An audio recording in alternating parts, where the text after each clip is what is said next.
Okay guys, good morning. So ito po kuha kagabi na CCTV namin dito sa opisina.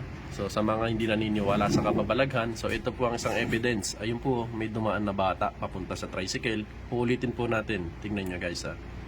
Pagmasdan ninyo po mabuti. So ayan po yung kasamahan namin, pupunta sa tricycle niya. Pinatay niya yung flashlight and then ayun po, may aninong dumaan. So, di natin alam kung bata o ano yun. So, ulitin ulit natin guys. Tingnan nyo. Okay, so. Kuha lang po ito kagabi. Sa CCTV footage. Ayun o. Lalakad din.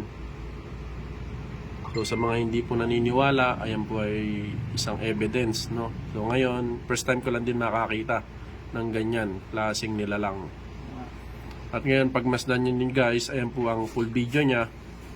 Babalik po ulit yung nakikita nating kulay puti.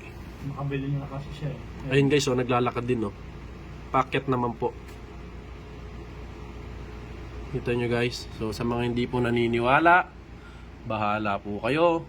At kami, nakakita na kung ano ang itsura. So, maraming salamat.